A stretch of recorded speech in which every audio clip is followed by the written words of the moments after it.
그래서 저는 이제 구약이니까 이 39권에 대해서 이제 우리가 했던 거 다시 복습해 볼게요. 자, 창세기서부터 쭉 있잖아요. 쓰지 않고 그냥 할게요. 자, 창세기부터 모세오경. 야, 뭐였더라? 네. 그죠? 우리 저번에 제가 프린트 나눠드려서 오늘은 다시 안 가져왔어요. 그죠? 창세기서부터 모세오경 뭐뭐 시작. 창세기, 출애굽기, 레위기, 민수기, 신명기. 그렇게 해서 모세 5권이니까 모세오경 이렇게 되는 거잖아요. 그죠? 5권이니까 모세오경. 이렇게 쓰기도 하고 이렇게 쓰기도 하고. 자, 5권. 그 다음에 뭐죠? 창세기, 출애굽기, 레위기, 민수기, 신명기.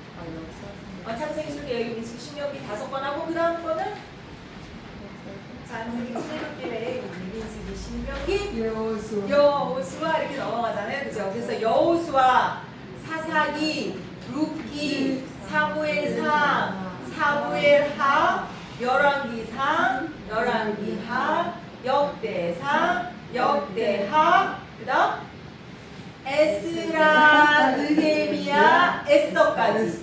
자, 그럼 몇 번인지 다시 세워볼게요. 자, 창세기, 출애굽기, 레위기, 민수기, 신명기 다음부터 창세기, 출애굽기, 레위기, 민수기, 신명기, 여호수아부터 시작.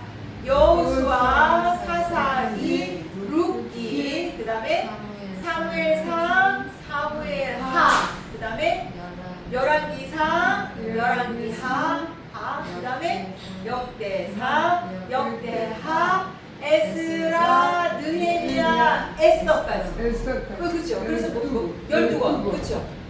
그래서 얘네들이 합치면 몇 권? 17권 되잖아요. 그죠? 아까 모세오경에 5권하고 지금 12권에서 17권을 우리가 이걸 뭐로 본다? 역사서.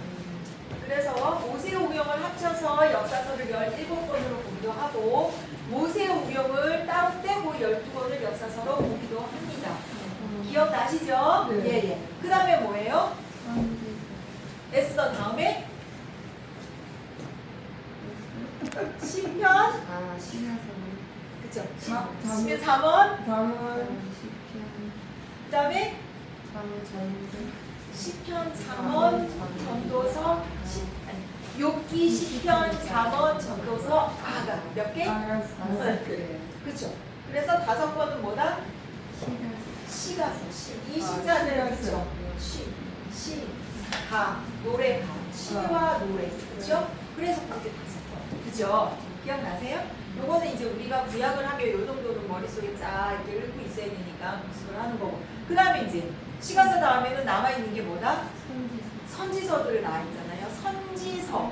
선지자들이 활동을 적은 게 선지서잖아요. 그러면 선지가 뭐예요? 선지 해석부 말고 선지.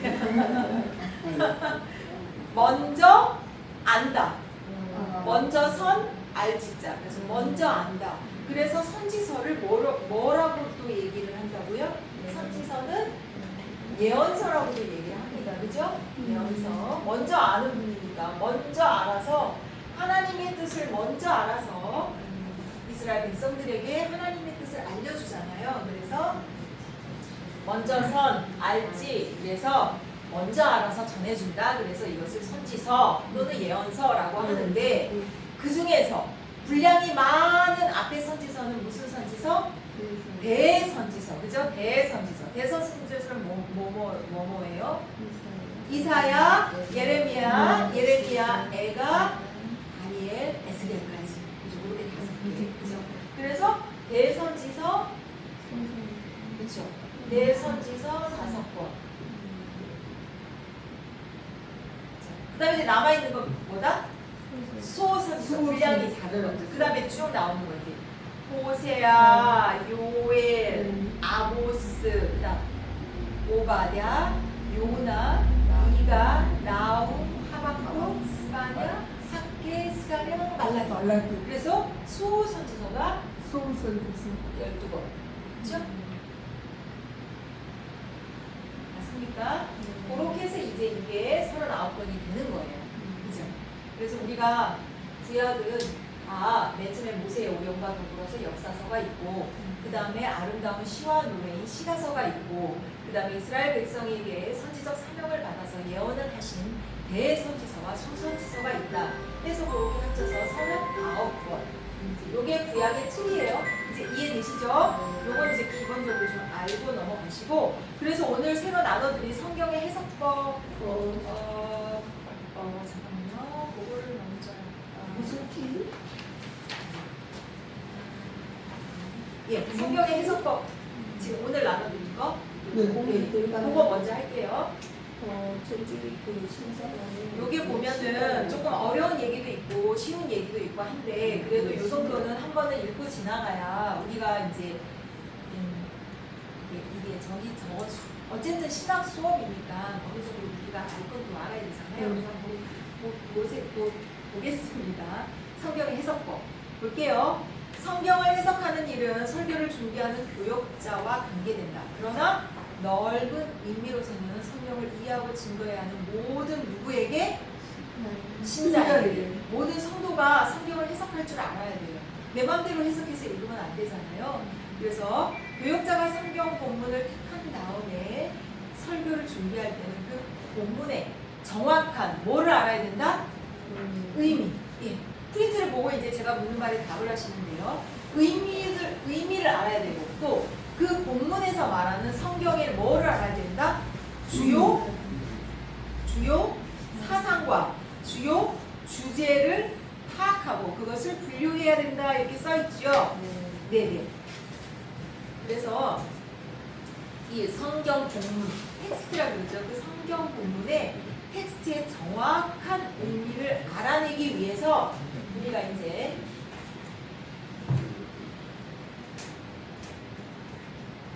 목사님들이 이제 설교를 준비하실 때 무슨 강해서를 보신다, 무슨 주석책을 보신다, 주석책을 본다, 이런 말씀 많이 들어보셨죠? 그래서 그 성경 본문, 즉 텍스트를 이걸 우리가 그 의미도 파악하고 주제도 파악하고 해야 되잖아요. 이런 거를 뭐라고 말한다? 여기서 프린트에 써있죠. 뭐라고 말한다? 본문을 해석한다. 또는 해석 옆에 또 뭐라고 써있어요? 주해한다, 이렇게 써있어요. 비슷한 말이긴 한데 의미가 약간 달라요. 즉 해석은 뭐냐면은 좀 쉽게 말씀드려서 크게 지도 있어? 내가 예를 들어서 남양주 진접을 가려고 한다. 그런데 남양주 진접을 가려고 하는데 옆 사람한테 물어봤더니 GS 마트를 지나서 버스 정류장 몇 개를 가서 막 이렇게 설명을 하면 처음에 좀 알아듣기 힘들잖아요. 근데 지도를 딱 펼쳐가지고 딱 전체적인 맥락을 딱 보여줘. 로드맵을 딱 보여줘. 그러면 전체적인 게 쫙 눈에 들어오잖아요. 네, 그 해석은 약간 이런 큰 의미예요. 그리고 이 해석을 이 전체적인 로드맵을 보고 하나하나 여기 가서 우회전 오케이, 여기서 좌회전 그 앞에 GS가 있다고? GS가 있고 여기서 진점 몇 번째니까 거기 몇째 건물에 어디 오케이. 그래서 그거에 해당하는 게 주해라고 보시면 돼요. 쉽게 설명하면 그렇죠. 비슷한 말이지만 약간의 느낌이 달라요. 그래서 기본적으로 로드맵 큰 느낌은 해석. 이제 말하자면 이걸 영어로 말하면 interpretation이라고 하고요. 그 앞에 이제 그 어떤 상세한 좀 그 지도를 따라서 내가 실제적으로 길을 걸어갈 때 필요한 것들을 주해라고 합니다. 그런데 해석과 주해가 그러니까 완전히 같은 말은 아니에요. 하지만 이제 둘 다 비슷한 의미긴 하지만 그런 뉘앙스, 그런 차이가 있는데, 그래서 이런 말이 있어요. 신학에서 해석학이 없으면 주해는 방향을 잃고 주해가 없으면 해석학은 너무 추상적이게 된다, 이런 말이 있어요. 해석학이 없으면 주해는 방향을 잃고, 왜냐하면 로드맵이 없으면 내가 아무리 상세하게 여기로 가라 저기로 가라 해도 내가 길을 잃기 쉽잖아요. 그렇죠? 큰 로드맵이 있어야지. 그래서 이 해석학이 없으면 이 주해는 방향을 잃기 쉽고, 그렇다고 또 이 주해 상세만 설명해줘, 큰 틀은 안 설명해줘, 경기도 남양주시의 그 지도를 턱하니 보여주지 않는다면 잘못하면 이게 이제 뭐라 그럴까, 좀 추상적으로 흐를 수 있다. 이제 그래서 성경 해석의 중요한 그 성경 텍스트를 해석하고 주의해야 한다. 그것을 지금 여기 설명하고 있는 거예요. 그리고 그 본문을 읽을 때 책의 분량이 작다면 전체 본문을 읽어주는 게 좋고 또 우리가 어떤 여러분도 다 아시겠지만 성경 한 본문을 읽었어. 예를 들어서 모세가 이스라엘 백성이 이끌 때 너무 힘들었어. 그래가지고 너무 고민스러워. 사람들이 다 나한테만 와서 물어보니까 이거 도대체 밥 먹을 시간도 없고 잠잘 시간도 없고 화장실 갈 시간도 없어. 너무 힘들어. 그래가지고 이거 어떻게 하지? 우리 장인도 어쨌든 제사장이니까 가서 물어봐야 되겠다. 장인 이드로한테 가서 물어보잖아요. 네. 그랬더니 다른 사람들을 좀 세워라. 소문 리더들을 세워라 이렇게 얘기를 하잖아. 근데 딴 거 다 빼놓고 여기다가 장인 이드로에게 물어보다. 요거만 딱 읽었어. 예를 들어서 그래서 무슨 일이 있을 때마다 장인한테 물어봐. 예를 들어서 앞뒤 다 잘라먹고 무슨 일만 있을 때마다 장인한테 물어봐. 모세도 그랬으니까. 자, 이게 바른 해석법이에요? 아니죠. 그러니까 지금 여기서 말하고 있는 게 뭐냐면 앞뒤 맥락 없이 성경의 한 본문만 탁 꼬집어서 읽는 것은 위험하다 안 위험하다? 위험하다. 굉장히 위험한 거예요. 그래서 물론 전체적인 주제는 여러분이 알고 있어야 돼요. 그죠? 구약과 신약의 전체 주제는 뭐예요? 큰 주제는 아니지. 주제. 대주제는 뭐예요? 예수 그리스도. 맞아요. 너무 잘하셨어요. 구약은 오신 예수 그리스도. 그죠? 신약은 오신 예수. 와, 100점. 이따가 제가 젤리 하나 줄게요. 오신 예수님. 그죠? 이 대주제는 일단은 무조건 알고 있어야지. 이 상태에서 해석도 하고 주의도 하고 글의 뉘앙스도 알고 또 그 본문이 말하고 있는 시대적 배경도 알고 고고학도 알고 이런 식으로 파고 들어가야 우리가 그나마 조금 그리고 언어도 알고 우리 한국말로 아는 뉘앙스랑 NIV 영어만 봐도 뉘앙스가 틀린데 그것을 구약은 무슨 언어로 쓰여져 있어요? 히브리어. 그래서 대부분의 거의 대부분. 신약은 헬라어로 쓰여져 있잖아요. 예, 헬라어. 영어 NIV만 봐도 뉘앙스 확 틀린데 원문을 보면 어떻게 써요? 원문을 보면 엄청나다니까요. 원문 보면 이게 이런 뜻이었구나 확 느껴져요. 그래서 공부를 하면 할수록 성경은 더 이렇게 우리가 더 깊이 알게 되는데 아무튼 그것처럼 어떤 한 부분만 딱 꼬집어서 그것을 한다면 굉장히 위험한 일이다. 그걸 지금 얘기를 하고 있고요. 그래서 그 본문을 전체적으로 읽어야 되고 거기 보면 써있죠. 히브리어 헬라어로 된 원문도 읽고 내가 NIV 영어 성경도 볼 수 있으면 보고 그 다음에 뭐 주석도 볼 수 있으면 보고 왜? 우리는 지금 뭐 하니까? 신학을 지금 공부하고 있는 거잖아요. 그러니까 전문적으로 어떻게 공부해야 되는지 여러분이 알고는 있어야 돼요. 그죠? 그렇게 그런 이제 그리고 중요한 거는 앞뒤 문맥을 잘 봐야 돼요. 앞뒤 문맥을 잘 봐야 돼요. 그런 부분을 지금 얘기를 하고 있습니다. 제가 뒷장으로 넘길게요. 제가 빨리빨리 좀 나가겠습니다. 뒷장으로 넘기면 예를 들어서 성경을 한 곳을 찾아볼게요. 나훔 2장 4절 한번 읽어볼까요? 나훔. 소선지서에 나훔 있잖아요. 네가 나훔 할 때 나훔 2장 4절을 한번 읽어볼게요. 나온 몇 점? 2장 4절. 2장 4절. 네네. 저는 이제 나훔 2장 4절 누가 읽으시면 소리로 좀 읽어주시기 바랍니다.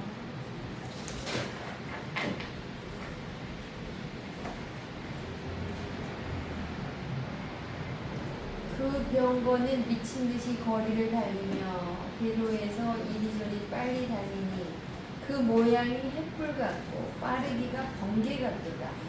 네. 자, 그럼 여러분 이것만 딱 읽었어. 내가 앞뒤 아무것도 아니고 이것만 딱 읽었어. 그러면 마치 뭐처럼 여기 이제 이 프린트에 뭐라고 나왔어요?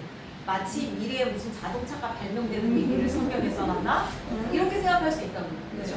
왜냐면 있잖아. 미친 듯이 거리를 달리며 대로에서 이리저리 빨리 달리니 그 모양은 횃불 같고 막 뒤에서 막 엔진 나오고 막 빠르기가 번개 같도다.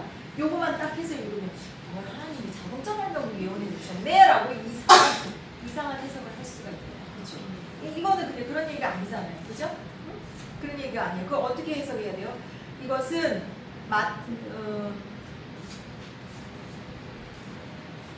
이 전체 맥락은 어떤 얘기예요?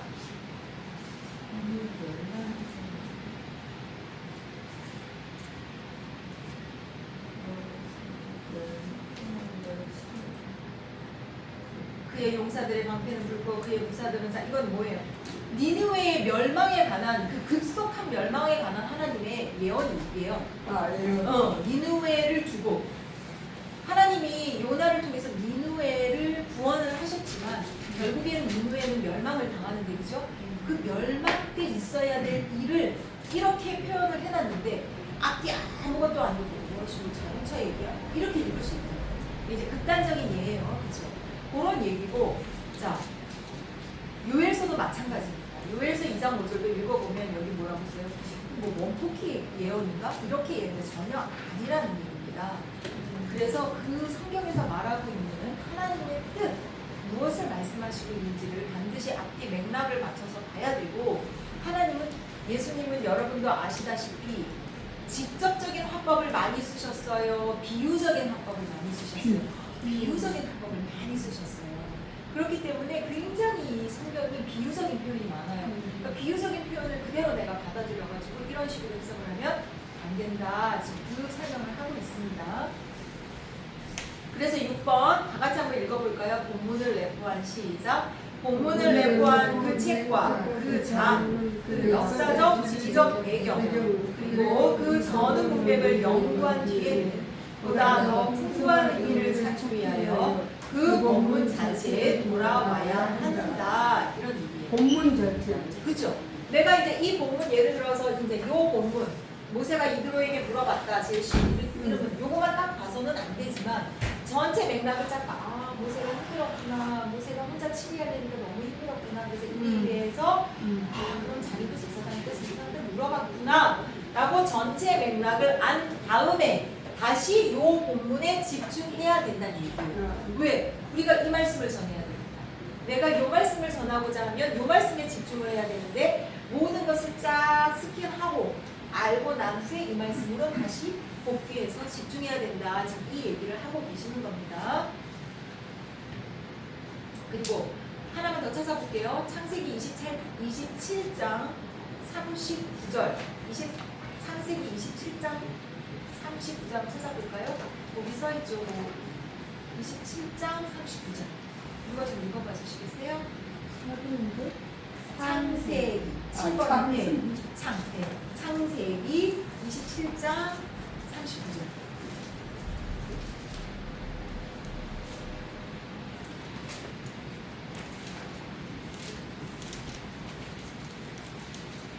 몇 절인데? 39절이요. 예, 한번 누가 읽어보시겠어요?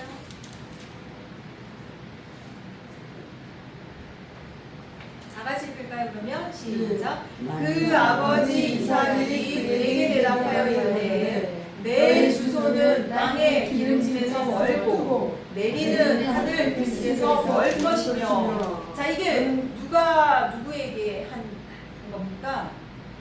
아버지 이삭이 에서에게, 그죠? 네. 근데 에서한테 아들인데 뭐 이렇게 뭐 저주야 이게 뭐야? 뭐 땅의 기름짐에서 멀고 막 하늘 미스에서 멀 것이며. 자, 이걸 딱 보면 이삭이 지금 에서를 축복하는 거는 아니라는 게 느껴지죠, 그렇죠? 그래서 이거 원문을 보면 영어에도 나와요. Away from, 즉 어디로부터 멀어진다. 영어에서도 보면 away from이라고 나오거든요. from은 뭐뭐로부터잖아요. from은 뭐뭐로부터. 그래서 우리가 그러잖아요. from Seoul, 서울로부터. from Canada, 캐나다로부터. 그래서 뭐뭐로부터예요. away는 멀어진다는 뜻이 있어요. 그래서 땅의 그 기름짐에서 멀어지고, 그죠? 하늘 이슬에서도 away from 되는 땅에 기름짐에서도 땅에서도 away from 되지, 하늘에서도 away from 되지. 아버지가 에서를 미워했나? 왜 에서한테 이렇게 하죠? 요거만 보면 알 수 없는데 우리는 어디를 봐야 돼요? 전체 맥락을 보면 왜 이렇게 됐어요? 야곱이 먼저 아버지한테 축복을 다 받아가 버렸잖아요, 그죠? 그래서 어쩔 수 없이 야곱이 남은 축복이 너에게 줄 축복이 많지 않다. 저주는 아니지만 제한적인 지금 축복을 하고 있는 구절이거든요. 그래서 그 맥락이나 또는 앞뒤 부모가 또 그 단어를 볼 때 away from을 썼구나. 그렇다면 뭐로부터 멀어지는 거구나. 그러니까 이거는 하나님의 은혜에 깊숙이 들어간다기보다 약간은 제한적으로 나와 있구나. 이런 뉘앙스를 파악하라는 소리. 네, 그게 여기서 설명하고 있는 이야기입니다. 그래서 이걸 뭐 오브로 보느냐, 아웃 오브로 보느냐, 뭐 이런 얘기예요. 아웃 오브도 마찬가지예요. 아웃은 뭐예요? 아웃 하면서 어떻게 되는 거야? 아웃. 그렇죠? 잘리는 거죠. 밖으로 내쫓겨지는 거잖아요. 아웃, 그렇죠? 밖으로 나가는 거잖아요. 아웃이 나가는 거잖아요. 밖으로 나가는 거. 이것도 마찬가지예요. away from 같은 의미. 나가는 거예요. 하나님 안에 있는 게 아니고 나가는 거예요. 그래서 그 어떤 단어를 썼나? 사실 우리나라 말이 굉장히 디테일하고 아름답긴 하지만 때로는 뉘앙스가 정확히 플러스인지 마이너스인지 지금인지 헷갈릴 때가 있단 말이에요. 그럴 때는 영어도 찾아보고 헬라어도 찾아보고 히브리어도 찾아보고 이것의 아주 대표적인 예를 조금 이따 제가 설명을 드릴 거예요. 자, 그런 거를 유의해야 된다. 그런 얘기고 8번 문장의 배열, 어순에도 유의해야 한다. 이건 조금 어려운 얘기인데 뭐 어순에 따라서 강조가 달라진다 뭐 이런 얘기예요. 우리나라 말도 그렇잖아요. 예를 들어서 너 그 집에 가야 돼. 너 그 집에 가야 돼. 그럼 누구를 강조하는 거예요? 누구를 강조하는 거예요? 너를 강조하는 거예요. 근데 너 그 집에 가야 돼. 그 집. 옆집 말고 그 집. 그러면 어느 집을 강조해요? 집을 강조해요. 그래서 똑같은 이야기지만 순서를 바꿈에 따라서 무엇을 강조하는지. 그렇죠? 예를 들어서 A 너 말고 B 네가 가야 된다고 네가 그러면 이 B를 강조하는 거죠. 그렇죠? 누가 거기에 가는 거는 동일한 내용이에요. 그렇죠? 하지만 어떤 것을 앞에 두느냐 강조하느냐에 따라서 느낌이 완전히 달라지는 거예요. 그렇죠? 그거를 지금 여기서 말하고 있는 겁니다. 그 다음에 본문을 구성하고 있는 이제 단어 연구도 우리가 해야 돼요. 그래서 이 연구를 위해서는 거기 보세요. 뭐라고 써 있어요? 용어 색인. 여러분이 용어 색인 이거 여러분 많이 들어봤죠? 콘코던스라고 그러죠. 그 다음에 사전. 사전은 사전인데 여기서는 어휘 사전을 말하는 겁니다. 멕시칸 어휘 사전. 그 다음에 성경 백과 사전.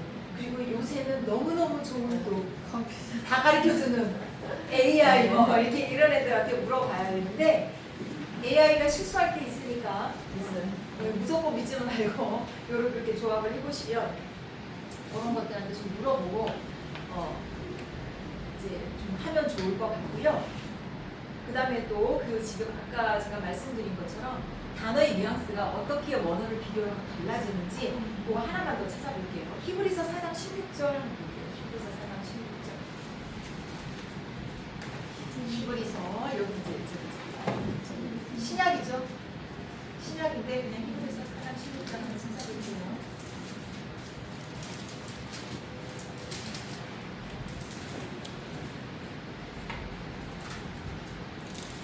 거기 보면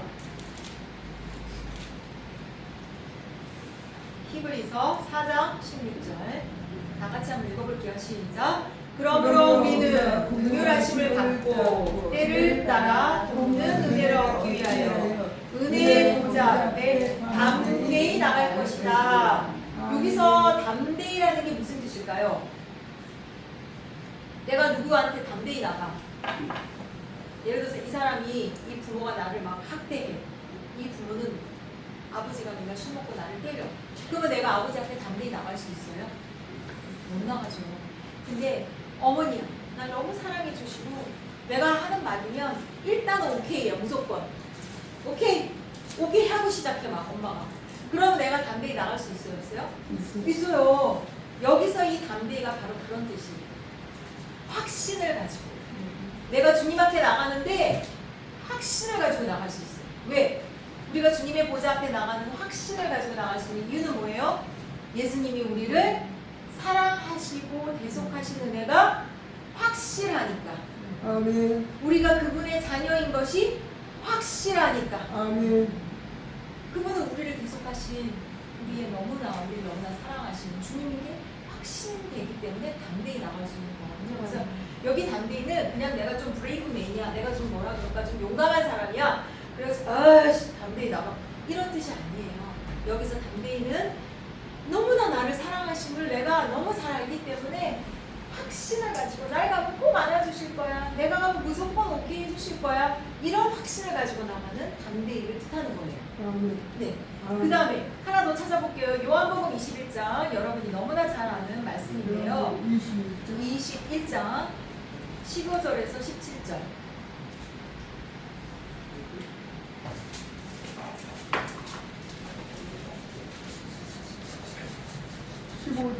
네, 15절에서 17절. 같이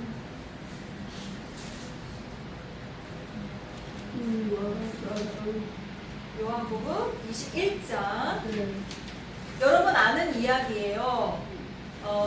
베드로가 예수님을 배반한 후에 예수님이 다시 찾아가셔서 베드로한테 예수님 뭐라고 부르시죠? 영어로 말하면 네가 나 사랑하는 너 나를 사랑하니? 한글로 써도 너 나를 사랑하고 영어로 써도 Do you love me? 이렇게 나와 있어요. 나 얘기는 너 나 사랑해? 너를 사랑하느냐? 자그마치 3번을 물어보세요. 그죠? 이제 혹자는 이제 이렇게 해석하기도 해요. 상담학적으로는 3번을 부인했으니까 예수님께서 3번을 물어보셨다. 그리고 어떤 일에 대해서 한 번 물어보면 내가 거짓으로 대답하면 왜 할 수 있어요? 라고 하지만 진짜로 내가 진짜로 할 것 같으면 3번까지는 좀 거짓말이 좀 기어들어서 네! 그럼 진짜? 네 진짜? 이렇게 된다고. 그래서 진짜로 예수님이 베드로가 얼마나 네가 나를 사랑하는지 확신을 얻기 위해서 3번을 물어봤다. 또 3번을 부인했기 때문에 치유의 어떤 치유의 과정으로서 3번을 물어봤다. 이런 이야기들이 있어요. 틀린 이야기는 아닌데 여기서 제가 말씀드리고 싶은 것은 이 뉘앙스를 이 원어적 것을 해석하기 위해서 이 말씀을 드린 거고요. 여기서 예수님이 너는 나를 사랑하느냐? 한글로도 너는 나를 사랑. 영어로도 Do you love me? love 똑같아요. 근데 원어적으로 보면요, 예수님이 베드로에게 물어보신 사랑은 여러분 아가페 사랑 들어봤죠? 아가파오. 여기서 이 문장에서 너를 나를 사랑하느냐에서 이 사랑은 아가파오. 즉 너는 나를 사랑할 때 모든 걸 다 버리고 헌신적으로 나만을 위하여 목숨을 버릴 정도로 너는 사랑하니? 라는 그 사랑을 물어보시는 거예요. 예수님이 물어보신 사랑은 한글이나 영어나 똑같은 러브 사랑이지만 원어는 그렇습니다. 그런데 베드로는 예수님이 아가페로 물어보시고 아가파오로 물어보셨지만 예수님이 물어보신 대로 대답하지 않고 여기서 말하는 베드로는 내 주님을 사랑합니다라고 말하는 그 사랑은 아가페적 사랑이 아니라 여기서 말하는 사랑은 필레오라는 인간적인 우정적인 사랑으로 대답하고 있어요. 즉 쉽게 말하면 여러분이 이제 좀 더 이제 조금 더 쉽게 제가 비유를 들자면요, 둘이 연인이에요. 서로 사랑하는 연인인데 남자는 여자한테 이렇게 물어봐. 너는 너를 사랑하니? 그래서 러브로 물어봐. Do you love me? 이렇게 물어봐. 근데 여자는 이렇게 대답해. I love you 라고 하지 않고 I like you 이렇게 대답해. 그럼 이 느낌이 같아요? 달라요? like와 love는 하늘과 땅 차이에요. 그죠? like는 누구나 다 서로 좋아할 수 있어요. 강아지도 좋아할 수 있고 꽃도 좋아할 수 있고 남자가 남자를 좋아할 수도 있고. 하지만 love는 아니에요. love는 안에 뭐가 숨어져 있어요? 난 너를 사랑하기 때문에 너를 향한 희생의 각오까지 되어 있어. 그 뜻이잖아요. 그래서 남자들이 여자랑 결혼할 때 하늘의 별들 따라준다, 뭐 해준다. 그리고 뭐 한가지의 뭐 극단적인 예로 부모님하고 내가 빠지면 넌 누구를 구할 거니 막 이런 유치한 질문 하잖아요. 어릴 때는 나를 구하라고 했는데 지금 보니까 부모님을 구해야 되겠어. 나 구하고 부모님 돌아가시면 남아있는 인생이 지옥 같을 것 같아. 아무튼 그런 걸 물어보잖아. 다르잖아요. 예수님이 물어보는 사랑은 희생적인 그런 예수님의 그런 계속적 사랑과 비슷한 아가페적 사랑을 말씀하시는 건데 베드로는 두 번 물어보실 때마다 2번이나 필레오 우정적 사랑을 물어봐요. 그런데 여기서 예수님의 사랑이 극적인 사랑이 나와요. 마지막 3번째로 예수님 또 물어보잖아요. 베드로한테 너 나를 사랑하니? 근데 예수님이 이때 뭐라고 물어보시는 거야? 필레오. 왜냐면 애들과 계속 필리하고 돼. 그랬더니 그래? 그러면 계속 I like you, I like you. 오케이. Do you like me? 나 좋아해? 그리고는 내용을 봅니다. 예수님의 그 깊은 사랑이 느껴지지 않아요. 저 어제 이거 준비하면서 뭐 눈물이 나더라고요. 야, 예수님은 진짜 완전히 우리 편이시구나. 내가 겁나서 아가페로 대답을 못한다 할지라도 이렇게 안아서 결국은 사명자의 길로 이끌고 가시는 예수님의 깊은 사랑을 우리는 뭘 볼 때 알 수 있다? 이 원어를 볼 때 알 수 있다. 그래서 이 문장의 해석이, 성경의 해석이 중요하다. 그걸 말하기 위해서 이걸 말씀드리는 거고요. 자, 뒤로 넘어갈게요.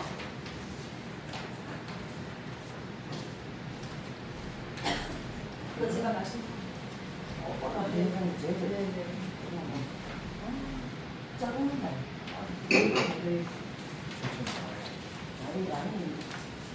뒤에 보면 문법에 또한 유의해야 된다. 문법. 여기서 보면 시상이라고 나와 있는데 텐스라고 나와 있는데 시제를 말하는 거 시제. 과거의 일인지 현재의 일인지 미래의 일인지. 아까 말했잖아요. 구약은 무슨 일이에요? 오실 예수님이니까 뭐예요? 미래의 일이죠, 그죠? 지금 신약은 오신 예수님이니까 현재, 그죠? 그러니까 우리는 다시 오실 재림을 또 기다리니까 또 미래가 되는 거잖아요. 여기 시제가 중요하다는 얘기고, 그 다음에 분위기, 무드라고 그러죠, 무드. 똑같은 말이라도요, 분위기 다르면 완전히 다른 건데, 예를 들어서 이렇게 연인 사이에 그냥 예수님과 우리를 이렇게 연인으로 표현하니까 연인 사이에 나 너 싫어 이러면 앙탈 부리는 거예요, 진짜 싫은 거예요? 안탈 부리는 거. 앙탈 부리는 거잖아. 근데 무드를 완전히 바꿔. 정말 싫네. 이러면 완전 싫은 게 느껴지지 않아요? 그럼 가까이 가지도 못할 것 같잖아. 근데 무드가 너무 중요하다. 분위기. 그리고 예를 들어서 그 부인이 남편한테 한 10년 살았어. 우리 남편한테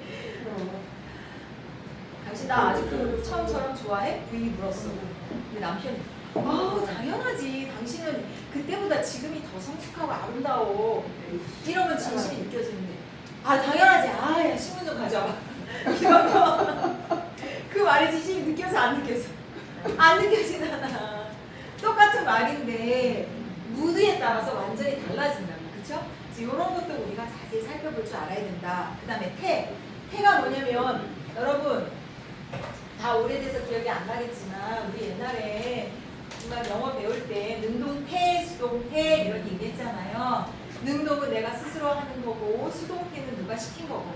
그런데 예를 들어서 옛날에 저기 뭐지? 그 뭐야? 갑자기 생각이 안 나. 예를 들어서 Let me go. 무슨 영어 시간은 아니지만 Let me go 하면은 뭐 let은 사역동사고 이 해석은 어떻게 해야 된다 뭐 이거 기억나세요? Let me go 그러면 이게 무슨 뜻이에요? 나를 가게 해줘 이런 뜻이거든요. 그러니까 어떤 이렇게 사역, 태의 느낌이 있어요. 이게. 내가 막 즐겁고 능동적으로 가는 느낌이 아니라 나를 좀 가게 해달라. 그러니까 하나님이 때로는 우리를 강제적으로 이렇게 이끌 때도 있으시고 또는 우리 조직신학에서 어제 했던 것처럼 죄의 허용이라고 해서 죄를 지으셔도 가만히 또 내버려 두실 때가 있어요. 어떤 때는 아주 강하게 탁 낚아채셔가지고 강권적으로 그냥 수동태적으로 확 낚아채서 당신 뜻으로 해가실 때가 있는 반면에 그냥 죄를 치던지 말던지 일단 내버려 둘 때가 있으시는 그런 것들을 잘 파악을 해야 됩니다. 사실 이게 이렇게 써서 그렇지 쉬운 일은 아니에요. 이제 우리가 정말 성경을 읽고 또 우리 성령님의 조명하심을 받아서 정말 해석을 잘할 수 있는 그런 지혜가 있어야 돼요. 그렇죠? 정말 성경은 해석 잘못하면 큰일 나요. 자, 그 다음 보세요. 또 11번 보면 여기 써있죠. 예수님은 직접 합법보다 은유적 표현, 비유적 표현 이런 거 많이 쓰셨어요. 반어법도 쓰시고 과장법도 쓰시고, 과장법 예수님 막 3번씩 얘기하신 거 있잖아요. 주로 3번씩 얘기하는 게 뭐죠?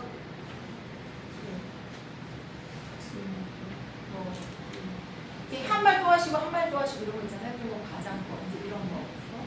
그 다음에 또 똑같은 말을 그 다음에 다시 반복하시는 거 이런 거. 네, 이런 거. 제가 5분 늦어서 5분만 더 하고 5분 쉬고 다음 문자 할게요. 자. 그래서 이제 그런 것들이 있고요. 그런 것을 우리가 한번 찾아볼까요? 시편 25편, 14편 한번 찾아볼게요. 시편, 구약의 시편 장원 전도서 할 때 시편, 시가서의 시편 25편 14절.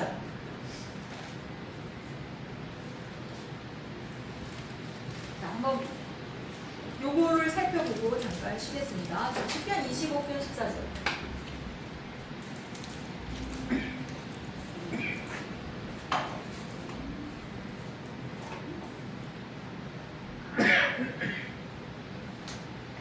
자, 시편 25편 14절 다 같이 읽을게요. 시작. 여호와의 친밀하심이 그를 경외하는 자들에게 있으며 그의 언약을 그들에게 보이시리로다. 자, 요 부분만 놓고 볼게요. 자, 언약을 누구한테 보이신다고요? 그들에게 보이신다고 써 있잖아요. 자, 그럼 찾아보세요. 퀴즈예요. 그들이 누구예요? 그들. 요거 맞추시면 젤이 나갑니다. 그들. 위에서부터 얘기가 있는데. 그 14절 안에 답이 있어요. 언약을 그들한테 보이신대요. 예수님의 그 언약을 그들한테 보이신대요. 하나님의 그 언약을. 근데 도대체 그 언약을 누구한테 보여요? 경외하는 자. 오! 바로 앞에 답이 있어요. 그죠? 뭐라고 써 있어요? 여호와의 친밀하심이 그를 경외하는 자들에게 있음이여라고 앞에 딱 답이 나와 있잖아요. 하나님을 경외하는 자들에게는 하나님께서 옆에 친밀하게 딱 계시겠다는 거예요. 아멘.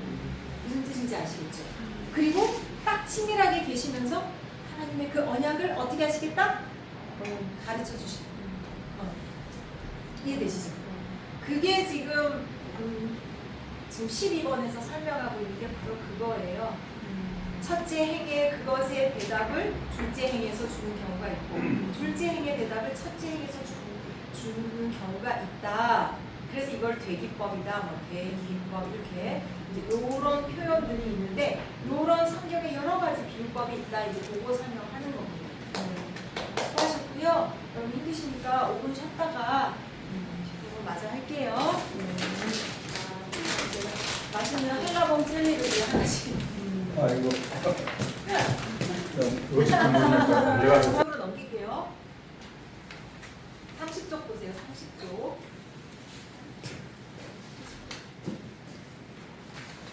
30쪽에 보면 이제 어쨌든 그런 이야기예요. 본문을 잘 앞뒤 맥락을 해서 해석을 해야 되고 시대적 배경과 또 이제 어떤 원어적 해석 또는 뉘앙스 무드 이런 걸 잘 보고 이제 마지막 17번을 한번 다 같이 한번 읽어볼까요? 자, 16번, 17번을 같이 읽어볼게요. 16번. 자, 시작. 해석자는 성경 구조 가운데서 그리스도가 접한 그 이치를 바로 판단해야 하며 선택한 그 본문이 그리스도 안에 나타난 삼위일체 하나님과 어떻게 관계를 가리키기를 얘기한다. 아까 초반에 말씀드린 것처럼 우리 성경책, 구약이든 신약이든 대주제는 누구라고요? 예수 그리스도입니다. 그 다음에 17번 읽겠습니다. 시작. 마지막으로 성경 해석자들에게 가장 중요한 것은 기도, 헌신적인 정신, 성별된 생활의 중요성을 깊이 인식합니다. 자, 하나님은 육이 아니시죠? 하나님은 영이시잖아요. 그렇죠? 하나님은 영이세요. 그리고 하나님 우리에게 뭐라고 말씀하시냐면 내가 거룩하니 너희도 거룩하라. 정결을 말씀하고 계십니다. 구약의 모든 제사법, 레위기의 제사법들이 결국은 정결 예식이에요. 그렇죠? 죄를 사하고 대제사장도 1년에 한 번씩 대속죄의 죄를 다 사하고 정결이에요. 정결.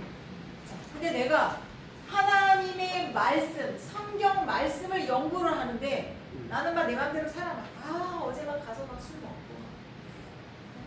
막 또 막 오늘 밤에 가서 또 막 음란한 비디오 보고 막 그리고 막 입으로도 막 나쁜 말 막 하고 막 그리고 나서 내가 예를 들어서 그런 사람 없겠지만 그러고 나서 내가 딱 간단히 서서 성경을 본다고 그 성경이 나한테 조명 즉 성령님이 알게 하시는 조명함이 있을까요 없을까요? 없죠. 없어요. 왜? 하나님은 영이시고 그분이 쓰신 말씀이 성령이잖아요. 이 성경책이잖아요. 제가 이제 그런 경험이 한 번 있어요. 제가 지금 이제 허리 아파서 운전을 안 하는데 그때 이제 운전을 하고 극동방송을 틀어놓고 이렇게 이제 운전을 하고 갈 때였어요. 운전을 하고 극동방송을 틀어놓고 가는데 이제 무슨 목사님을 초청해서 그 목사님의 이제 얘기를 듣는 시간이었나 봐. 근데 모르는 목사님이고 그냥 틀어놓은 거니까. 이렇게 갔는데 사회자가 아유 목사님 오셨어요. 그런데 목사님이 할렐루야 그러시는 거야. 극동방송 그 안에 내에서 할렐루야 그 스튜디오 안에서. 그런데 그 할렐루야 하는 그 순간 그 차 안의 공기가 달라지더라고요. 제가 기도하면서 극동방송을 듣고 있었는데 갑자기 그 차 안의 공기가 달라지면서 저는 그때 그것을 체험한 이야기라서 말씀드립니다. 차 안이 갑자기 성령님의 그 문외가심이 가득해지는 거예요. 그러면서 너무 성령님의 그 함께 하심이 너무 강하게 느껴지는 거예요. 그래서 이게 무슨 일일까? 지금 이 목사님이 내 앞에 있는 것도 아니고 내가 이 목사님의 스토리를 들은 것도 아닌데 할렐루야 그 한마디에 차 안의 공기가 완전히 성령 충만해지는 걸 느낀 적이 있거든요. 그리고 나서 그 목사님이 사회자랑 얘기를 나누는 것을 보며 아 그럴 수밖에 없다. 이 목사님을 하나님께서 너무나 정결하고 아름답게 쓰셨던 그 스토리를 들으면서 그런 역사가 일어날 수밖에 없구나 하고 도전을 받았던 때가 있어요. 개척 초기 때인데 그래서 우리도 주의 종을 떠나서 우리가 한 사람 한 사람의 성도잖아요. 그러면 하나님 앞에서 늘 정결하게 늘 성령의 조명하심과 또 충만하심이 있면서 내가 어디로 갈 때 나로 인하여 그것이 환해지는 역사가 일어나야 맞는 거예요. 그렇죠? 우리 모두 그렇게 되고 저도 그렇게 되길 날마다 소원하고 있지만 너무 부족하고 참 어려워서 여러 가지 안 되지만 그래도 궁극적으로 우리가 추구해야 될 것은 그런 모습이에요. 그래서 여기서 지금 나오는 거예요. 성경 해석자들에게 가장 중요한 것은 기도, 헌신적인 정신, 그 다음에 성결된 생활 아주 중요합니다. 그리고 뒷부분의 문제는 이따가 시간이 나면 풀고 8장 바로 넘어갈게요. 32쪽 뒤쪽에 보면 성경 연구의 태도와 방법 이렇게 있죠. 문제지 다음에 문제는 시간이 되면 풀도록 하겠습니다. 성경 연구의 태도와 방법 있죠. 연속성상의 이야기예요. 우리가 성경을 연구할 때는 어떤 태도로 성경을 연구해야 되나? 1번 어떻게 연구해야 된다고요? 경건하게. 만일 대통령이 우리에게 말한다면 우리는 주의 깊고 정중한 자세로 그 말을 들을 것이다. 그렇다면 만왕의 왕이 말씀하시는데 우리는 더 깊은 주의와 경건한 자세로 들어야 함이 마땅하죠. 자, 그 다음에 2번 어떻게 연구를 해요? 기도하면서 성경 공부를 하거나 성경 연구를 하거나 내가 말씀을 준비할 때 기도 없이는 말씀을 준비할 수가 없습니다. 하나님의 말씀을 전하는데 기도가 없다면 그 말씀에 조명하심도 없고 성령의 능력도 나갈 수가 없겠죠. 반드시 우리는 기도를 해야 되고요. 하나님께서 우리의 눈을 열어 그의 책의 기이함을 보고 우리의 마음이 믿도록 해주시면서 즉 내가 어떤 성경을 연구해서 우리 귀한 성도님들한테 말씀을 전할 때 그 말씀이 믿어지게 하는 것은 누구의 역사예요? 성령님의 역사. 성령님의 역사는 우리가 기도로 준비해야 됩니다. 그 다음에 3번 숙고하면서라는 뜻은 뭐냐면 깊이 생각해야 된다. 깊이 성경 말씀을 한 번 읽고 아 대충 이런 뜻이겠구나 이런 게 아니고 깊이 생각을 해야 된다는 겁니다. 하나님은 그의 자녀인 우리가 그의 말씀을 연구하고 논의하고 숙고하기를 원하신다. 자, 시편 119편 27절 다 같이 읽어볼게요. 나도 시작. 나로 주의 법도의 일을 깨닫게 하소서. 그리하시면 내가 주의 기사를 묵상하리이다. 주님이 깨닫게 해주셔야 돼요. 말씀은. 그 다음에 4번 뭘로? 믿음으로. 믿음을 갖고 해야 돼요. 예를 들어서 내가 말씀을 전하는데 막 홍해가 갈라져서 모세가 막 지팡이 내밀어서 홍해가 갈라졌어. 네. 그래서 이스라엘 백성을 이제 데리고 건너는 설교를 오늘 해. 근데 내가 안 믿어져. 내가 안 믿어져가지고 속으로 내가 안 믿어지는데 믿어지는 척하고 막 성도들에게 이렇게 말씀을 전해. 그러면 그 말씀의 능력이 나갈까요? 안 나가죠. 내가 믿어야 돼. 근데 그 믿는 것이 내 스스로 믿어지는 거는 아니죠. 그죠? 하나님께서 믿는 은혜를 주셔야죠. 그래서 믿음으로 내 말을 듣고 시작. 내 말을 듣고 또 나를 보내신 이를 믿는 자는 영생을 얻었고 심판에 이르지 아니하나니 사망에서 생명으로 옮겨지리라. 아멘. 예, 믿음으로. 성경 말씀 연구할 때는 믿음으로. 그다음 5번 뭘로? 감사함으로. 하나님의 말씀의 성분에 대한 감사로 우리의 마음은 넘쳐야 한다. 그리고 그 감사는 성경에 계시된 하나님의 뜻에 따라 삶으로 뭐로? 삶으로 표현돼야 한다. 이런 태도로 경건하게 기도하면서 깊이 생각하면서 또 믿음을 가지고 또 감사함으로 성경을 연구해야 한다는 말씀을 하고 있습니다. 그러면 이 성경 연구는 어떻게 해야 될까요? 방법에 대해서 지금 나와 있어요. 먼저 성경 뭐를 읽어야 된다? 성경 그 자체를 읽어야 한다. 예, 한 부분만 따로 떼서 딱 단락을 읽는 게 아니라 그 자체 딱 말씀 주신 그대로를 3번 이상 그렇게 읽고 그리고 그 말씀하시는 그 뜻, 정신, 스피릿을 파악해야 하고 결국은 그 안에 계시된 누구를 찾아야 돼요? 예수 그리스도를 찾아야 하는 거예요. 예. 그리고 성경 초보자라면 성경 보조서 목록의 신문집들도 참고하고 또 성경 예를 들어서 어떤 역사가 일어났다. 그러면 그 사건 당시의 계략을 조금 알고 있으면 훨씬 더 도움이 되고 또 유대 문화, 그 당시 팔레스타인 문화 이런 문화를 좀 알고 있으면 좋겠죠. 예. 그런 것들이 있어야 되고 또 뒷장 넘겨서 마지막 33장 마지막 페이지 보시면 성경 연구에 있어서 가장 중요한 것은 뭐다? 가장 성경을 연구할 때 딱 먼저 제일 우리가 파악해야 될 게 뭐다? 주제와 배요, 아웃라인이라고 그러죠. 큰 주제, 테마와 배요를 파악해야 합니다. 그래서 여기서 도대체 말하고 있는 것이 뭐야? 라고 물어봤을 때 이거의 주제는 뭐고 큰 아웃라인은 뭐야? 이렇게 딱 말씀할 수 있어야 돼요. 근데 이제 요거를 좀 빨리 찾을 수 있는 힌트가 어디 있어요? 사실은 책 제목이 있어요. 예를 들어서 창세기, 영어로 제네시스. 그럼 어떤 이야기일까요? 창세전에 이제 기원전에 하나님께서 창조하신 이야기. 이런 게 나오겠구나. 자, 그러면 시편. 그럼 보니까 제목이 시편이네. 그럼 뭔가 시가 나올 것 같고, 그죠? 큰 주제가 좀 그런 게 나올 것 같죠. 아가가 두 사람 연애 이야기인가? 아니야. 제목을 보니까 아름다운 노래라는 뜻인데, 이게 주님과 우리의 사랑을 노래한 거구나. 이제 그 주제를 따라서 제목을 지어놓은 거예요. 출애굽기? 애굽을 탈출한 이야기가 적혀 있겠구나. 그죠? 그 정도는 우리가 이제 제목을 보면 알 수는 있어요. 그 정도는 우리가 알고 있어야 되는 거죠. 그 다음에 파악된 그 주제는 그 책을 쓴 저자의 의도와 일치되어야 합니다. 주제는 그 책에 의하여 직접 제시되기도 하지만 그렇지 않은 경우도 있다. 또한 하나의 주제가 없고 몇 가지 문제들을 취급하고 있는 경우도 있다.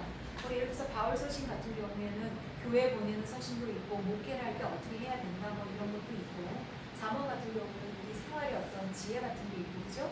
이제 이런 것들 어떤 그 작자가 그 책을 쓴 의도가 있을 거 아니에요, 그죠? 그 의도는 벗어나면 안 되는 거죠, 그죠? 예를 들어서 내가 어떤 법칙을 딱 적어놨어. 근데 내가 이 법칙을 쓴 사람인데 다른 읽는 사람이 전혀 의도를 다르게 읽어.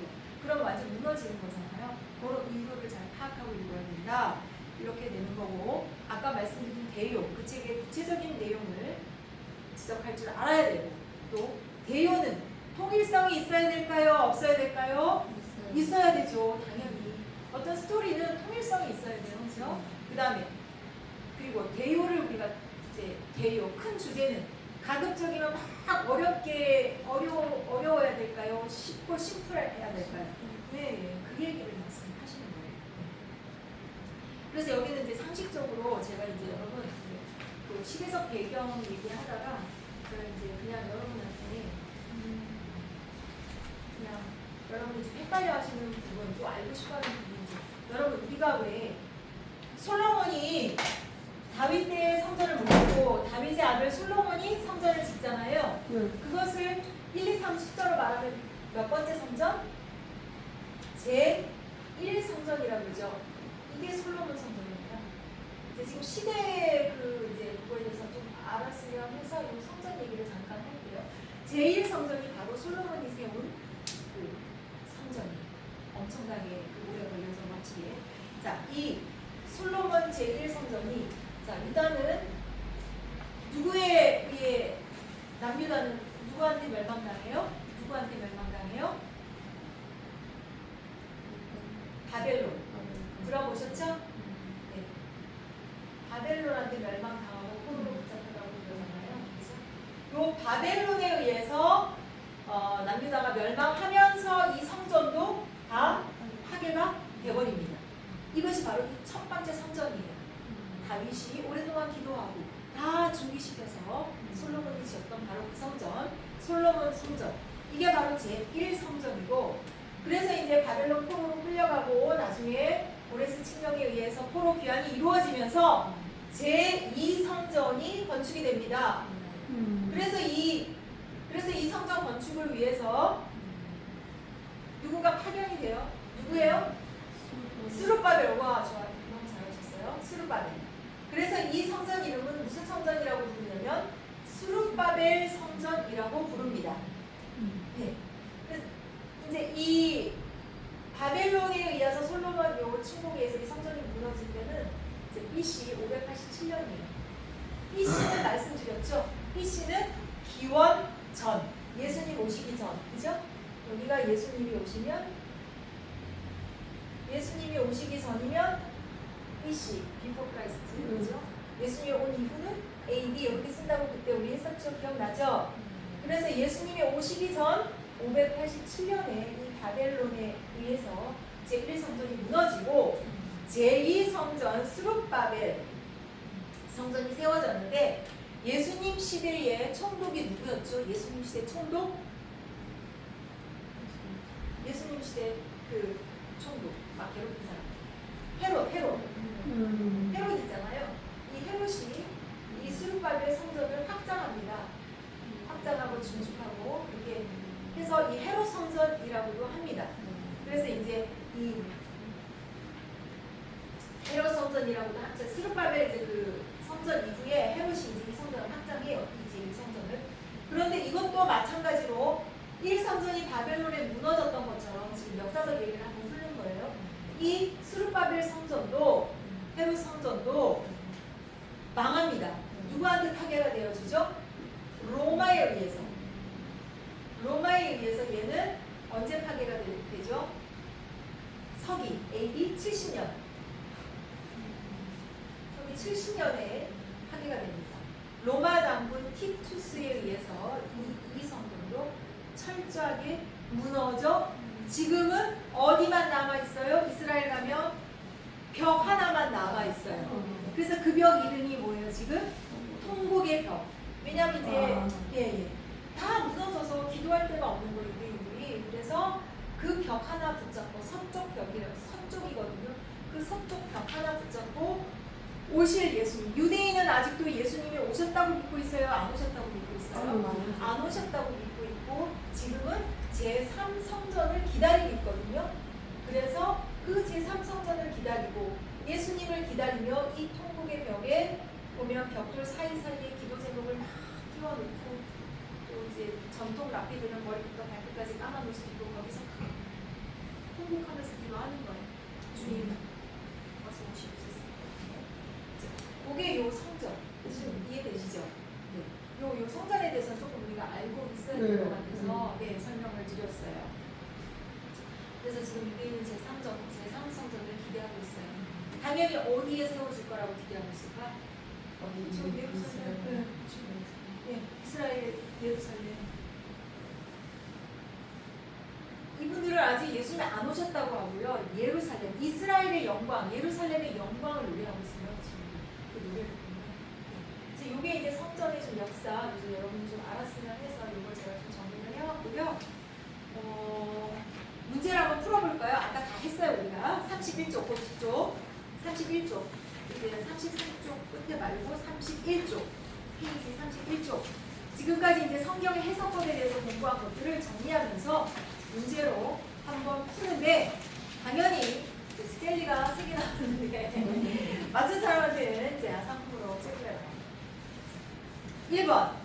본문의 정확한 의미를 알아내는 일을 무엇이라고 하나요? 아까 제가 로드맵 설명하고 하면서 두 가지 말씀을 드렸죠? 뭐죠? 해석과 주해. 해석과 주해. 해석과 주해. 자, 그다음 2번.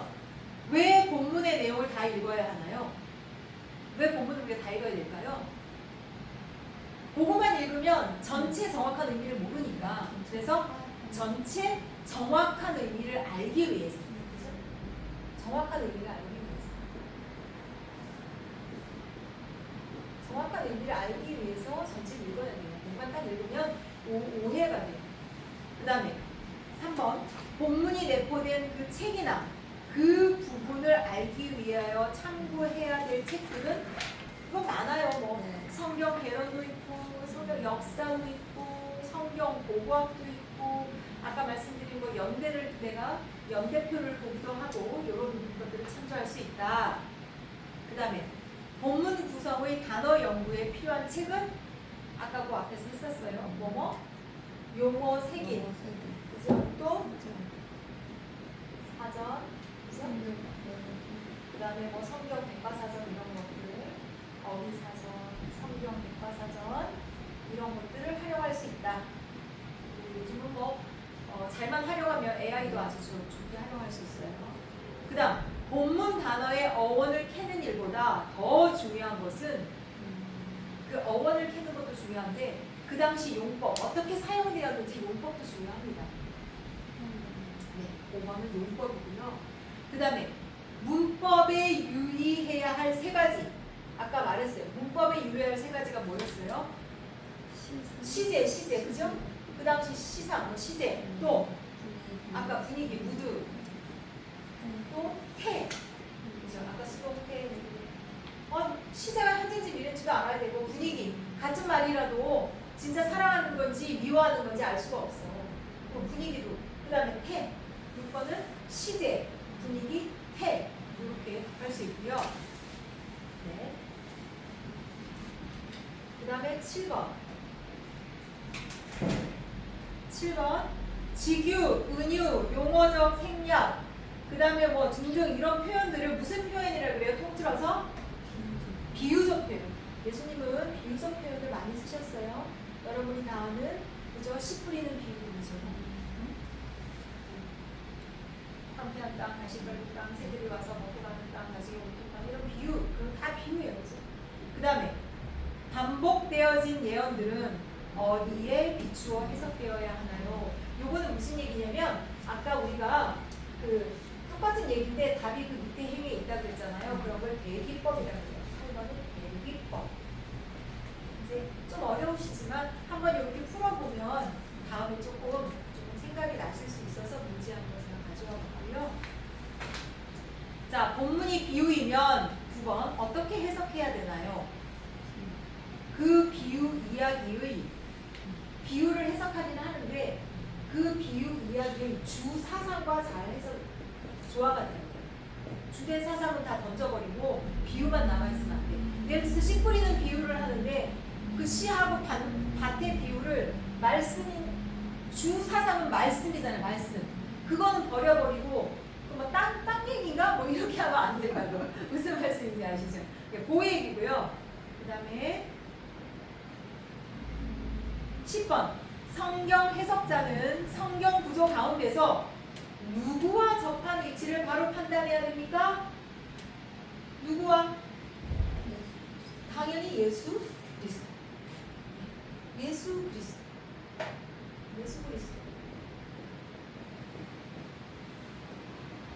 자, 10번 했고 11번 성경 해석자들의 가장 중요한 것은 아까 했죠? 1번 기도하고 헌신적인 정신으로 성별된 생활 그런 거 그냥 적어볼까요 그러면? 이거 이제 공부가 아니라 우리가 진짜 이렇게 살아야 되니까 어떻게든 살도록 노력해야죠. 기도하면서 성경 보고 그 다음에 또 기도하고 아주 헌신적으로 봐야 돼요. 헌신적인 정신 대충 보면 안 돼. 그 다음에 내 생활이 선별되어 있죠. 선별된 생활. 내가 구별되어지는 선별된 생활. 이스라엘에 가면요. 자기가 이제 나시린이라고 아직도 머리를 안 감고 닦고 다니는 사람들이 있어요. 머리를 안 자르고 다 이렇게 우리나라 옛날 사람들 한 것처럼 뒤에 따라서 이렇게 머리를 나시린은 머리 자르지 않았잖아요. 삼손처럼 머리 이렇게 길어서 닦고 있어요. 나시린. 선별된 사람. 그 다음 마지막 12번 성경 해석의 스승님은 누구예요? 그러면 성령님, 하나님, 성령님, 성경 해석의 스승, 하나님 또는 뭐 성령, 그죠? 자, 여러분 오늘 배운 거 가지고 성경에 대한 어떻게 내가 성경을 해석해야 되겠다. 시간 조금 남은 것도 프린트 한 장 마저 여기까지 보고 오늘 수업 마칠게요. 어떻게 해석해야 되겠다. 그리고 내가 시대적 배경을 어떻게 예를 들어서 이제 막 성경을 보는데 막 성전 이야기가 나와. 막 성전 얘기가 나오는데 이게 도대체 제1성전인지 제2성전인지 제3성전인지 그것도 모르고 우리가 그걸 보면 안 돼요. 그죠? 아 이게 헤롯이 확정된 성전. 아 바벨론에 의해서 무너진 성전. 아 통곡의 벽은 스룹바벨 성전. 아 그 정도는 좀 알고 있어야 우리가 그렇잖아요. 우리 한국 사람이면 한국 역사를 알아야 되는 것처럼 우리가 신학도로서 이스라엘의 역사는 좀 알아야죠. 그리고 그 사람들의 문화도 좀 알아야죠. 사실 저는 개인적으로 그분들은 회개할 때 막 옷을 찢는다고 그러잖아요.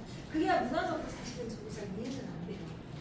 회개할 때마다 옷을 찢으면 옷이 남아날까 혼자서 그런 생각 해봤어요. 이거 뭐 목사님들한테 물어봐도 정확히 뭐 아시는 옷을 그럼 찢는 옷이 따로 있나 하나 놔뒀다가 이거 또 찢고 막 이제 아무튼 그런 문화적 차이가 있는데 그분들은 이제 자복하고 회개하면서 배옷을 입고 옷을 찢는다. 실제로 찢는 것인지 아니면 가슴을 찢는다는 표현을 그렇게 하는 건지. 근데 성경은 있는 그대로 해석하는 게 맞거든요. 옷을 찢는. 이제 그런 표현들이 문화적 표현이에요. 우리나라에는 없는 표현. 그리고 또 우리나라에만 있는 표현은 어머니들이 정성을 들일 때 뭐 옷을 찢는다. 제가 다음 주까지 연구해서 한번 알려드리겠습니다. 궁금하시죠? 우리나라도 정서는 또 자식을 위해서 그죠? 막 새벽에 정갈하게 목욕하고 정한수 해놓고 막 비는 거 이런 거 외국 사람 이해 못하잖아요. 그죠? 그런 문화적인 어떤 뉘앙스를 좀 알아야 우리가 또 그리고 우리나라는 엄마들이 어때요? 아기를 키우면 그냥 젖을 때도 그냥 맨날 끼고 사는 문화 그죠? 다르잖아요. 그죠? 그런 것들 좀 알아야 이 말의 뉘앙스를 좀 더 파악하기 쉽고 이제 그런 부분이 있고요. 그 다음에 뭐 특별히 오늘 배우시면서 성경을 이렇게 좀 해석해야 되겠다 조금은 그래도 감이 좀 오시나요? 예, 그래서 그렇게 성경을 그렇게 해석하고 정말 중요한 거는 이 성경을 해석하는 우리 성경을 연구하는 사람의 기도와 헌신적인 정신과 선별된 생활도 정말 중요하다. 이 말씀을 하고요. 이제 이 성경에 대한 이 개괄적인 설명이고 이제 우리는 구약학 시간이니까 이제 구약에 대해서 오늘 한번 지금까지 오늘 살펴본 맞는 거 주세요. 아니.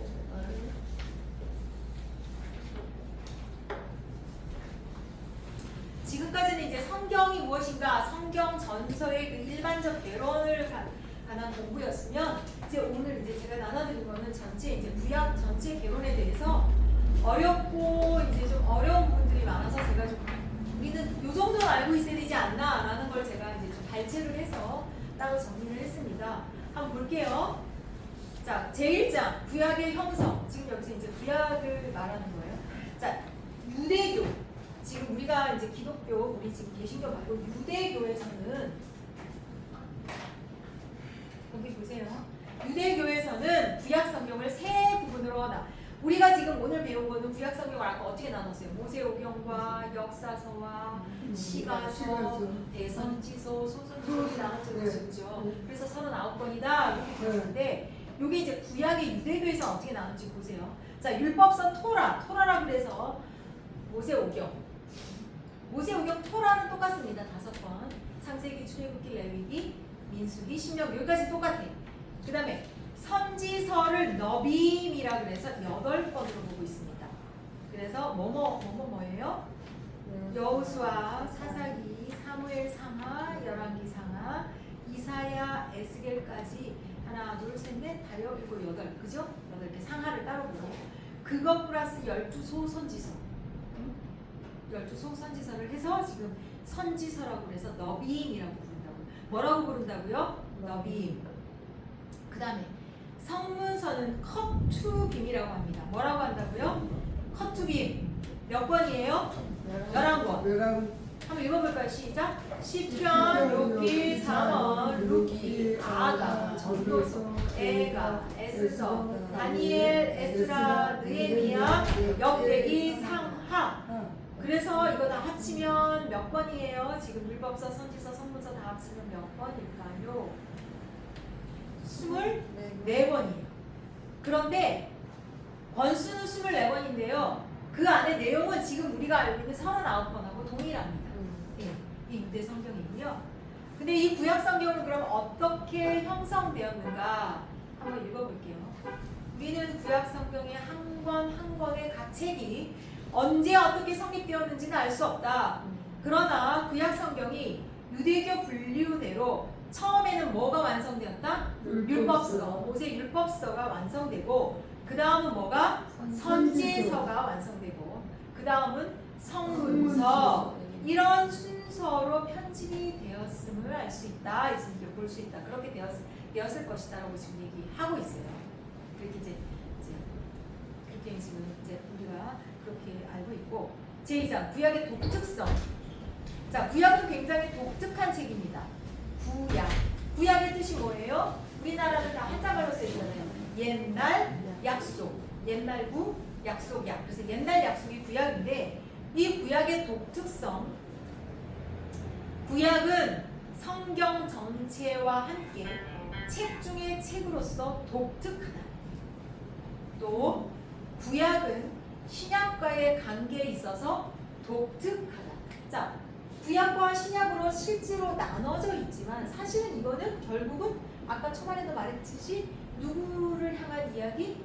예수 그리스도. 주제가 똑같은 이야기예요. 그러니까 같은 책이면서 나눠진 책인 거죠. 그렇죠? 그래서 그런 얘기예요. 신약과의 관계에 있어서 독특하다. 그 다음 구약은 그 기원과 보존에 있어서 영감된 책으로 독특하다. 영감이라는 게 뭐냐면 하나님께서 성령의 영감을 주셔서 각 저자들로 말미암아 쓰게 하신 거예요. 내 마음대로 쓴 게 아니라 하나님께서 주신 영감대로 그것대로 쓴 책이다. 그 다음에 구약은 그 정경에 있는 그의 위치와 목적에 있어서 독특하다. 자, 신약이 있어. 근데 사실 신약의 얘기가 있으려면 서문이 있어야 돼. 서문. 그 서문격이 뭐라고요? 구약이라는 이야기입니다. 그리고 그 밑에 보세요. 성경이 인쇄 출판되기 전에는 파피루스, 양피지, 송아지 가죽들이 필사되어 전해졌다. 옛날에는 종이가 없었으니까, 그렇죠? 그래서 오늘날 현존하는 사본은 성경의 각서가 기록된 후 훨씬 후대의 사본뿐이다. 구약은 히브리어로 썼기 때문에 구약의 사본, 히브리어 사본은 두 종류가 있대요. 히브리어 사본은 두 종류가 있어요. 히브리어 사본은 두 종류가 있는데 뭐와 뭐가 있다? 해당용과 개인용.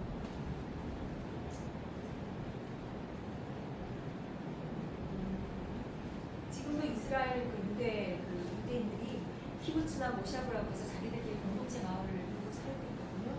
그리고 그 안에 들어가면 실제로 회당이 있어요.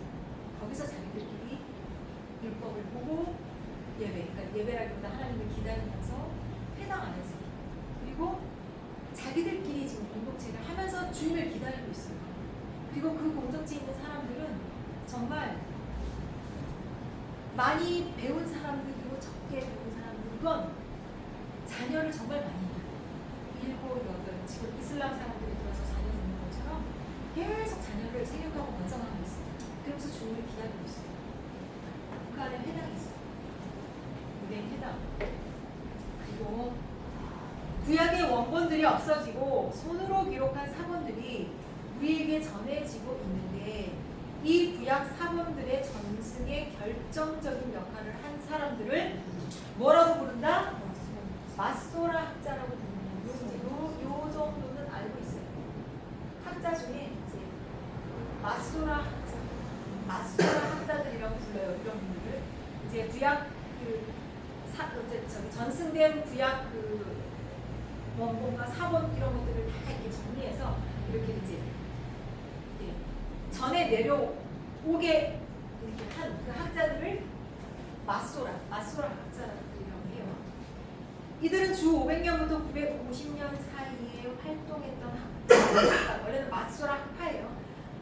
들로서 그 전에 전해오던 권위 있는 사본들을 총 정리한 마소라 학파들의 마소라 학자들이 정리를 했습니다. 그리고 이제 우리가 공부를 하다 보면 또 제일 많이 나오는 이야기가 쿰란 사본이라는 이야기가 나와요. 우리 성경책 중에서도 쿰란 출판사 있죠. 쿰란 출판사. 자, 여기서 그냥 한번 심심하니까 또 퀴즈 하나 나가겠습니다. 쿰란이 왜 쿰란일까요? 혹시나 아시는 분? 이제 사본 중에 이름 중에 쿰란 사본이 있거든요. 왜 쿰란 사본이라? 왜 쿰란이라고 했을까요? 맞아요. 쿰란 지역에 있는 그쪽 동굴에서 발견됐기 때문에 쿰란 사본이라고 지금 말하고 있거든요. 그래서 쿰란 사본은 쿰란이라는 지명이 있어요.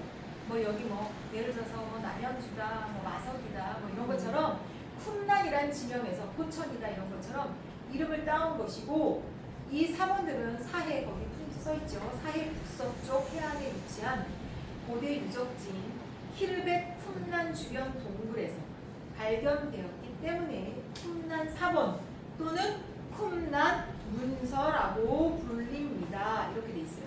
근데 한 동굴에서 발견된 게 아니고요. 그 사해 북서쪽 쿰란 지역에 그 동굴 몇 곳, 11곳에서 이제 그 사본들이 발견이 된 거예요.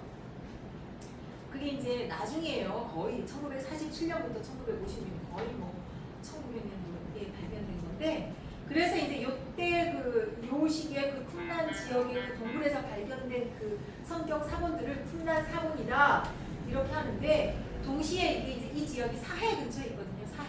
사해 근처에 있기 때문에 이거를 사해 문서라고도 말을 해요. 그래서 여러분이 글을 읽다가 쿰란 사본이다, 사해 문서다 그러면 그냥 같은 거로 보시면 돼요. 그쪽 지역을 말하는 거니까. 이스라엘 사해 문서, 쿰란 사본. 그래서 이 쿰란 동굴을 그 쿰란에서 원래 양을 치던 어떤 양치기가 양 한 마리가 그 동굴로 쏙 들어갔대요. 그래가지고 양이 안 나오는 거야. 그래가지고 이거 왜 안 나와? 그리고 이렇게 돌을 이렇게 던졌대 나오라고. 그랬더니 갑자기 쨍그랑하는 깨지는 소리가 났대요. 그래서 보니까 그 항아리에 이렇게 성경 사본들이 있는 거야. 그래서 발견되기 시작을 한 거래요. 그래가지고 이제 양치기는 그게 중요한 건지 몰랐죠. 그래가지고 아무튼 그래서 거기서부터 사람들이 나오기 시작해서 이걸 조합해 보니까 이제 우리가 지금 이제 그 이렇게 해서 다 이 맞소라 학파들이 다 정리하고 이렇게 해서 전승된 것들을 보니까 너무너무 중요한 문서들이었고 정말 틀리지 않았구나 이런 것들이 다 이렇게 막 증명이 된 거예요. 훗날 사본으로 인해서. 그래서 이제 이 사해 문서라고도 하는데 그래서 이 도대체 이 훗날 동굴에서 이 성경을 쓴 사람들이 누굴까? 누굴 것 같아요? 이 훗날 동굴에서 훗날을 쓴 이 성경을 필사하고 있었던 이 사람들은 고대 유대교 종파 중에서도 에세네파가 거주했던 것으로 추정하고 있다라고 지금 우리는 그렇게 지금 설명하고 있습니다. 동굴에 살면서 에세네파가 동굴에 살면서 이 성경 사본들을 필사하지 않았나. 그래서 항아리에 동굴의 양치기가 우연히 거의 뭐 1947년 이때 발견이 된 거예요. 그래서 이 훗날 사본도 굉장히 중요한 맞소라 그런 것들이 책을 읽다 보면 나오거든요. 그래서 자세히는 모르지만 그거구나 조금은 알고는 계셔야 될 것 같아서 제가 설명을 드렸고요.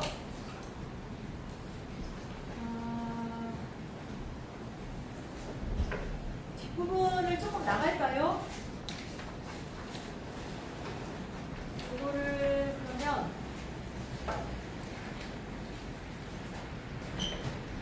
조금 이제 더 할 게 있긴 한데 요거를 오늘은 그냥 여러분이 가져가셨다가 다시 가져오시기 힘드시니까 오늘은 그냥 제가 한 10분 정도 설명을 드리고 다음 주에 나눠드리도록 하겠습니다. 괜찮으시죠?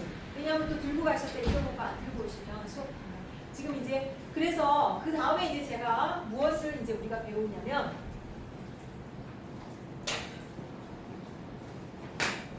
구약에서 이 그리스도를 예언하는 거와 그 다음에 신약에서 이 그리스도가 성취가 어떻게 되는지 즉 구약에서는 뭐를 한다?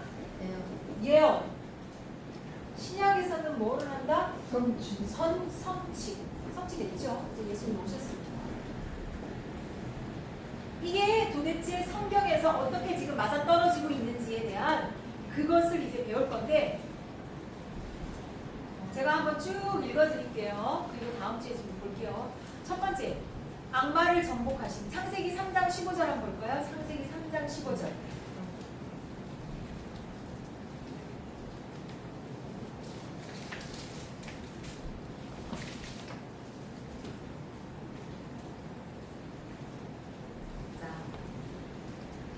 이미 창세기에서 예수 그리스도가 예언이 되어 있어요. 그죠? 창세기 3장 15절 다 같이 읽겠습니다. 시작. 내가 너로 여자와 원수가 되게 하고 내 후손도 여자의 후손과 원수가 되게 하리니 여자의 후손은 내 머리를 상하게 할 것이요 너는 그의 발꿈치를 상하게 할 것이라 하시고.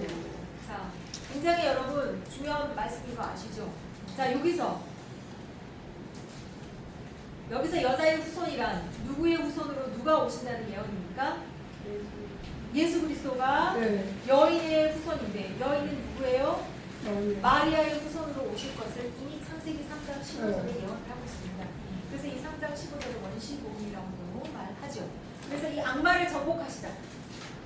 예수님이 오셔서 그냥 머리를 아주 깨 부수신다는 그 악마를 쳐서 사단의 권세를 완전히 끝내실 거라는 그 예언의 말씀이 창세기 구약에 지금 나와 있다는 이야기고 그 다음에 창세기 12장 2절 한번 볼게요. 창세기 12장 2절 12장 2절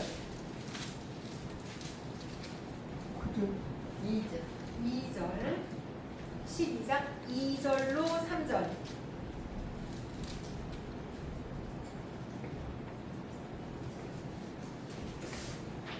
또 뭐가 예언되어 있을까요? 민족.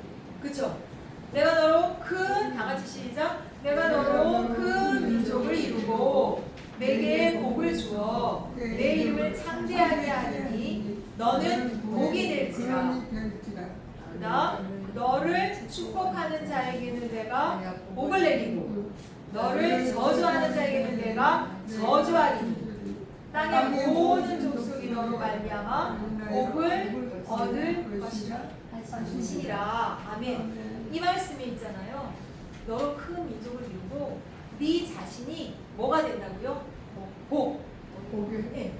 내가 그냥 복의 근원이 되게 하시겠다는 예언을 하고 계십니다. 그래서 나로 말미암아 내가 복이니까 내 옆에 있는 사람도 복이 뻗쳐나가는 거예요. 그렇죠? 그래서 복의 기원이 되게 하신다. 복의 근원이 되게 하신다. 그렇게 예언하고 계시고, 그 다음 또 창세기 49장에 보면 유다의 족속으로 나시고, 누가? 예수 그리스도가. 그리고 만민을 구원하신다. 누가? 예수 그리스도가. 이것도 창세기 49장에 예언되어 있어요. 그 다음에 십자가에서 뼈 하나 꺾임을 당하지 않으신다. 이걸 한번 찾아볼게요. 출애굽기 12장 46절. 출애굽기, 창세기 다음 출애굽기 12장 46절.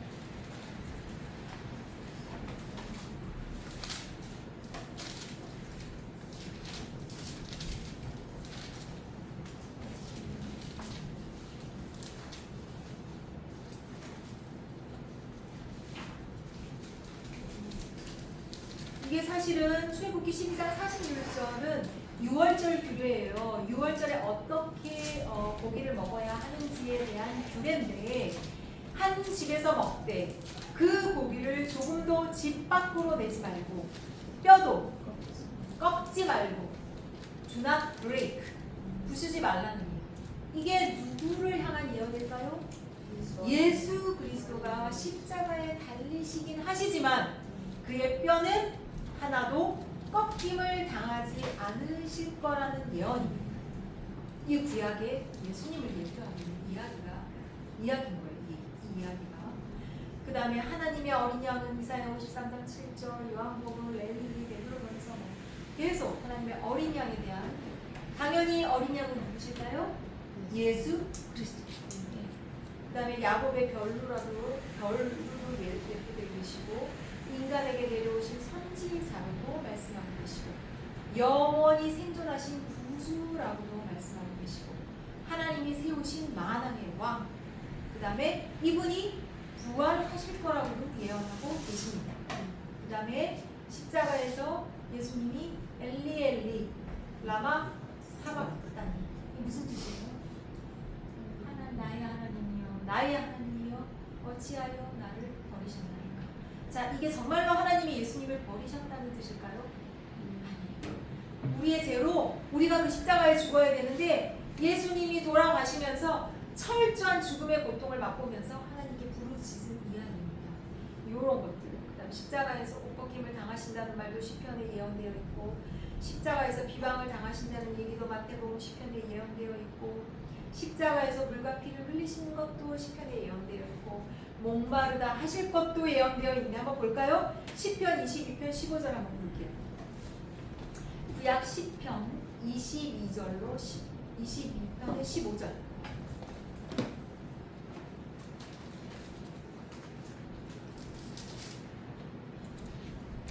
시편 22편 15절 보면, 이게 사실은 이제 다윗이 고난을 당하면서 하나님한테 부르짖은 이야기인데, 낮에도 부르짖고 밤에도 부르짖고 백성의 조롱거리가 되고, 그 다음에 막 이런 얘기 나오면서 지금 15절에 보면 뭐라고 써 있어요? 내 힘이 말라 질그릇 조각 같고 내 혀가 입천장에 붙었나이다. 주께서 또 나를 죽음의 진토 속에 두셨나이다. 이것이 다윗의 이야기이기도 하지만 누구의 이야기로 예표된 이야기로 볼 수 있다? 예수 그리스도. 예. 다 이야기. 그 다음에도 마찬가지예요. 개들이 나를 에워쌌으며 악한 무리가 나를 불러 내 수족을 찔렀나이다. 다 예수님 예표예요. 그 다음에 승천하신다. 이런 것도 시편 68편에 나와 있어요. 시편 68편 한번 볼까요? 여기까지 보고 마치도록 하겠습니다. 시편 68편. 시편 68편 18절 한번 볼게요. 시편 68편 18절.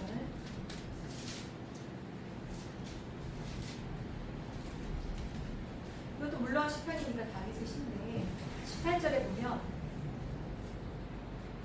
다 같이 한번 읽어볼까요? 시작. 주께서 높은 곳으로 오르시며 사로잡은 자들을 취하시고 선물들을 사람들에게서 받으시며 반역자들로부터 받으시니 여호와 하나님이 그들과 함께 계시기 때문이로다. 자, 이건 뭘 말씀하고 계실까요?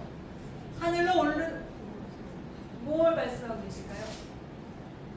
죽으시고 부활하신 거, 승천하신 거, 그거를 얘기를 하고 계신 거예요, 이 시편에서.